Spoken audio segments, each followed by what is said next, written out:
Hello and welcome to Chicken and Raffles Does at the Movies. I'm Chicken and Raffles, and I'm not a film critic, I'm just a guy who watches movies sometimes.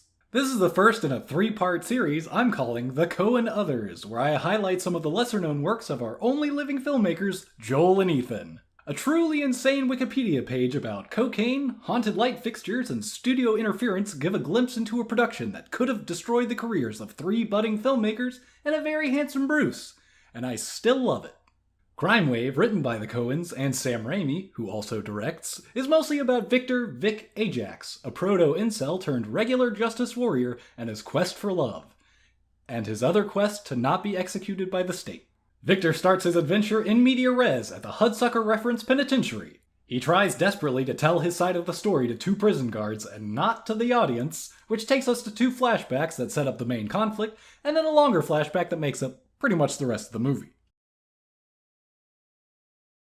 This first flashback has Bruce Campbell as Ronaldo the Heel, buying up the Trend Odegaard security building from the recently aforementioned Odegaard to turn it into some kind of old-timey sex theater, and right under Trend's nose, except that he's just off to the side a little bit there. The second flashback has Trend hiring two hitmen to kill Odegaard. Also, Trend loves his wife. Trend comes home after a long day of calling in hits on his business partner, too blood simple to know he isn't married to a mop. Honey, I'm home. Vic sets him straight and lets Trend know he'll be heading back to the office where no murders are expected to be taking place. Trend gives Vic the night off to think about the grand design and to find the little princess inside. After getting the night off, Vic takes a fun elevator ride, reads about the game, and almost sees a lady get vehicular manslaughtered. The lady in question is the tough as nails Nancy, and the manslaughterers in question are a duo of hitmen, Arthur and Farron, who hate Vic instantly because just look at him. Ronaldo swoops in like a mighty eagle during Vic's attempt to harass a woman he just met. Ronaldo puts a cigarette out in Vic's dork hand and makes a date with Nancy. Vic continues to be hopeless. This next scene sets up the running gag between Arthur and Farron. See, look, it's funny. Arthur keeps going for a smoke, and Farron keeps crushing his hand in the glove compartment. Also, it sets up that they sound like this. Trend has a pleasant dinner with his wife Helene, where he looks very, very innocent. Get away from that fucking window! Across the street, Odegaard is dying a most spectacular death at the hands of Arthur and his rat shocker with built-in man setting. Trend promises to make it up to his wife the only way he knows how. I'll go down. Nice. Meanwhile, this is happening. Turns out Ronaldo is gross. I'm not that kind of girl.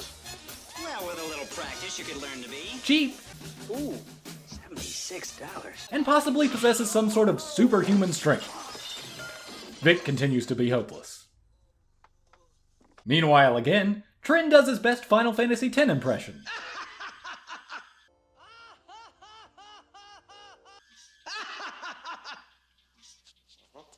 And then, because of the Coen brothers, Arthur kills Trend because he likes killing guys, I guess? Arthur and Farron think about how little sense that murder made, but ultimately just laugh it off because they're equal parts Daffy Duck and the Joker. Back at the club, Vic lays down the weakest game that's ever been put on film, and Nancy's so turned off that a guy who punches nerds into oblivion in public actually doesn't seem that bad. Then you've got Ronaldo just doing Ronaldo over here. I'll just run through the beats of this next part because it's actually crazy. While Farron is hauling bodies to the van, Helene knocks over a potted plant and gets spotted. Farron is a train. Then he kills the door. Then he knocks out this dude. Helene locks a million locks, and it's funny because her husband works at a security blah blah, you get it. Farron kills a security camera, and then an Evil Dead zoom / transition back to Vic and Nancy that's actually pretty fun. This following scene is the best comedy bit in the movie. I'm going to skip it in the hopes that you actually watch it. I promise you it is funny every single time.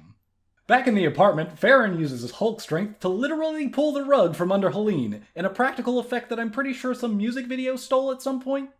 Then this dude shows back up to deliver a sweet one-liner, and then get double killed. After a long night of being terrible, Vic learns a valuable lesson about looking on the bright side. There is no bright side. And Nancy rage quits. They go back to her place and have a nice romantic chat while Vic lathers and blathers. On.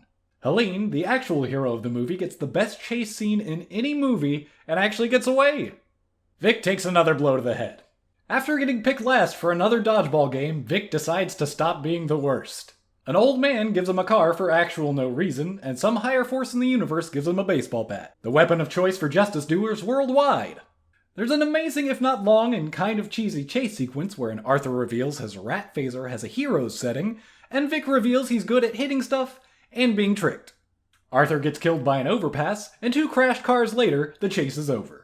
Nancy's life hangs in the literal balance, and if you're good at movies, you probably know what's coming next. Vic comes out on top, but still ends up falling off a bridge and being the only suspect in the series of wacky murders. Vic wraps up his flashback, bringing us back to the electric chair when, surprise, he's saved by Nancy and her car full of nuns that were there from the beginning. I forgot to mention that because there wasn't context, but now there's context, and she has a car full of nuns, and they save him. And then Vic and Nancy get married and live happily ever. They'll be fine. And that's Crimewave. It's a really fun, very strange movie. If you like the Hudsucker Proxy or Raising Arizona in particular, I would suggest you watch it. It has some of the most fun Sam Raimi practical effects in a movie, and it's very cartoony, and despite how weird the audio is in some parts, it's very charming and very funny, and I hope you watch it. Thank you for watching this, and hey, I'll probably cut it somewhere in there.